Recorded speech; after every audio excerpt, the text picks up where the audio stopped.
1947 to 1967, India struggled. And when the first budget was presented, education budget was presented in Parliament, that time, whatever budget was presented, the parliamentarians, that time they proposed that this budget for a country like ours was not adequate. And they offered to allocate more funds for our higher education. And 1947 to 67, if you noticed, all our institutes, NITs, IITs, and all others, even in state governments, we started developing these institutes, and GEC Goa is no exception. And it was established and built to contribute to nation building. We were doing what? Rail lines, bridges, airports, steel plants, aluminum plants, and all that was taking place. But nonetheless, there was a lot of struggle. So we have gone from there, and 50 years from 67 till today, and we are celebrating now. But have we really solved all our problems? Problems were then, and problems are there today. And it's just the nature and texture of problems have changed. Who is responsible? Why are we dealing with problems? Now, I'll give you one example to, perhaps understand. We live here in a planet which is about 4,500 billion years old. So imagine a 24-hour clock and divide this 4,500 years to that 24 hours clock. So 12 in the midnight zero, time starts. Okay, we wake up in the morning, then go to the noon time, come evening.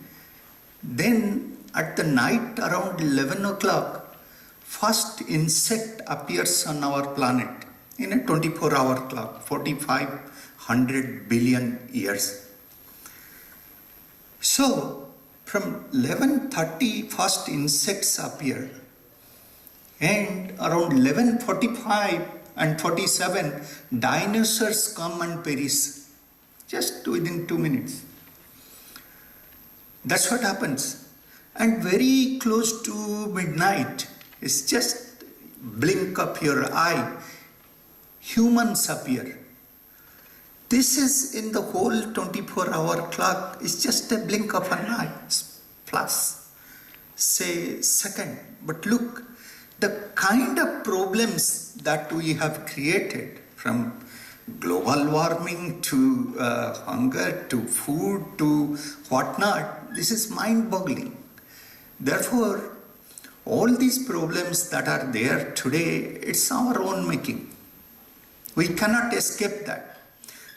So that calls for tuning our academic system, how do we face? If we are open-minded, then only we can face the challenges. And these challenges cannot be solved by individuals. Individuals, whosoever, we have a problem, we go to Chief Minister, we go to Prime Minister. No. Not one person can solve these problems. So I tend to agree with Gopalji when he suggests that today here is an opportunity. GEC is here and around that. I'm so glad they are hosting two National Institute, NIT, and another National Institute, IIT, in one campus. When I was a student, I was selected to work at MIT on supercomputing, and I went there, spent about 7 days learning the tricks and tools of programming in a supercomputer. And what I saw, there are 3 universities. One is MIT, another one is Harvard, another one is Tufts universities, and they are 3 great places of learning. Okay, and they are in a 5-kilometer radius, and that's why they are so great today. Here is also same thing beginning to happen. Maybe distance-wise, we may go one Madagaon, one somewhere else or something like that. But there is huge opportunity for all of us to collaborate. We may not be solving grand problems, or big problems, but we'll be solving relevant problems. Relevant to this society, relevant to local concerns, relevant to this state and this place. For example, recently I was going through the newspaper and I saw Goa is going to be in the western corridor, India is going to be a transportation hub.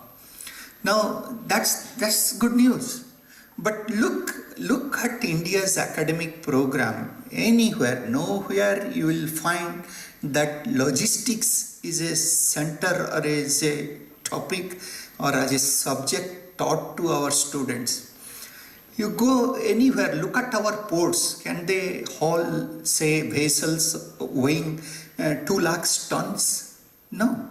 These are all in Singapore and in other places in Hong Kong and elsewhere. We get smaller ships, they come here. So what is needed? I go to mining, if you do mining, you need dredgers. Okay, beach sand mining or something like that in both east and west coast. You need dredging machines. They are not manufactured today in India. Okay, we rely a lot on outside. All our machines that you see in this sector, they are all imported. So there is huge opportunity, not only that we learn to use services like IT. Today, for example, what do we know? We know how to use Microsoft, how to switch this button, that button, get the service. But are we doing programming? Are we building hardware? How can I teach that? Okay, so those days when the education system perhaps started, numeracy and literacy, these are two things taught to our children. Okay, so that you are capable of learning language, you are capable of dealing with mathematics. So every school you go, they teach you that. So today time has come, we should also bring this IT and that feature also to a level, school level, so that our kids, they learn that so that they can deal with that sort of system. So there are challenges, and we as teachers, and also its institutes also responsibility to train our students in that manner. So this imparting education and also providing that kind of learning experience is a big challenge today, because this whole game of education is today changing very fast and very rapidly. And you need not be restricted to only GEC. I was going to propose to IT system that students should be mobile grading. So you go to take a course, you get assigned to one IIT, but take courses wherever available in all IITs, be mobile. That is that. At the same time, the students that we see today, they are only mere reflection of our contemporary society. If you look at their character, the way they work, the way they deal in hostels, and the way they interact with teachers in the classrooms, it's only a reflection of our society. We see ourselves in them. So the biggest challenge today I see, how to make them good citizens. Okay, imparting education and really learning and becoming wise, they are two different things. And that reminds me that all of you know that boatman incident, when Lord Ram goes to the river, was there trying to cross the river. This boatman comes and is trying to ferry him, and Lord Ram goes there, and at the end he was thinking, what do? I have to pay this person. So nothing is there. Looks at his wife Sita and saw that ring is there. Perhaps I would give this ring to this boatman. Boatman is illiterate, no formal education. Okay, when Lord Ram offers that ring to that boatman, he said, no, I can't take it, because we are in the same business. And the rule is that when both of us are in same business, we cannot exchange this. We provide that service for free. He was puzzled, how is it that we are in same business? So he explains that I ferry people from this end to that end on this river, and you ferry people from this life to other life. We are in the same business. Okay, that's called a wise man. No formal education. So, education per se need not impart that value in a person. So that's the biggest challenge that we are facing today. How do we impart this value education in our students so that we conceive a society which is always concerned and caring? Anyway, my time is up. I would like to thank you. You have come a long way, and you have a longer way to even tread. And it's so nice to see the way GEC is functioning, and I'm seeing them every day sitting there inside.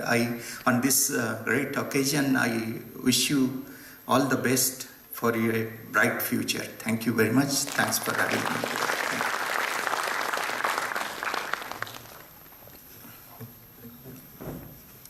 Thank you very much, sir.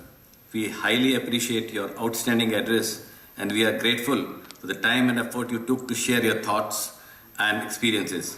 Your high spirit and enthusiasm is looked up, and hope all present here will be benefited by your suggestions. Thank you once again, sir.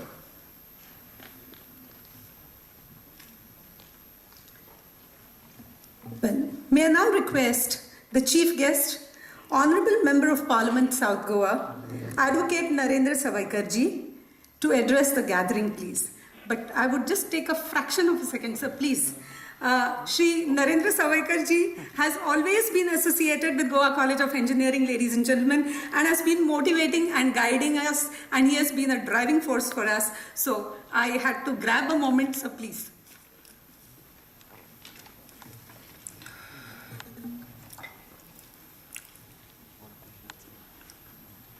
Dr. Mishra, Dr. Gopal Murgaya, Archana Gopinathan, Chairman of the Celebration Committee, Shri S.T. Nadkarni, Principal Vian Sheth, Sunil Salkar, and alumni of Goa Engineering College, students, press, and my dear friends. Well, except for me on the days, all are technocrats. And Professor Gopal, I have not been paid to open my mouth. But no, I'm not saying that. Though my profession, and since for last 5 years I have not been practicing, and I am not going to the court. No, I understand. I appreciate. Last year when the function was held in the very same auditorium, I was a part of that function along with the Chief Minister, who himself is a technocrat, who himself is an engineering student.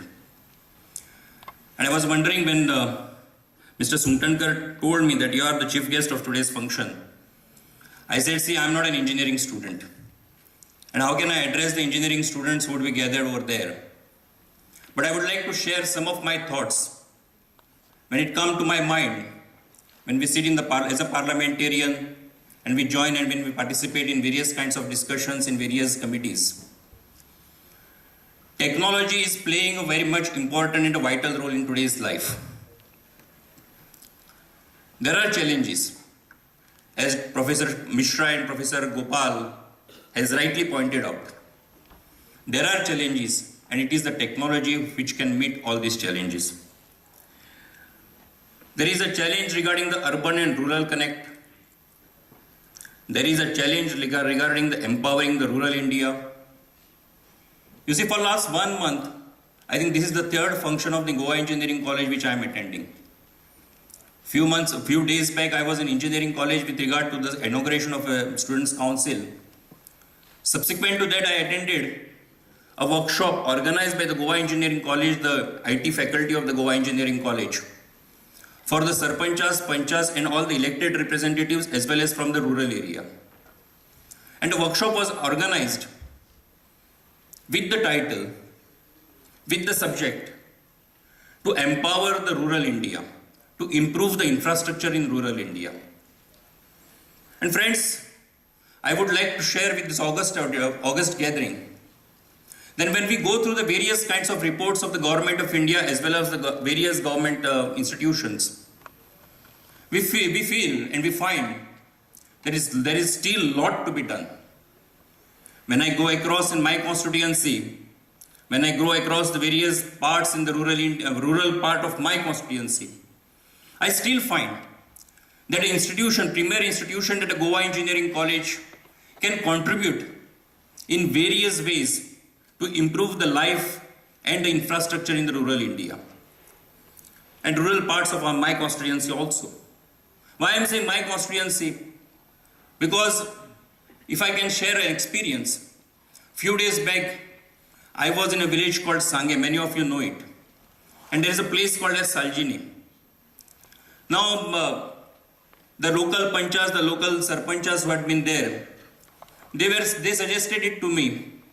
They said, sir, if you can help us out in getting that water from the spring which is flowing on the top of the mountain to our place, that is enough for us. That is our expectation. Then when I went for the workshop in the engineering college,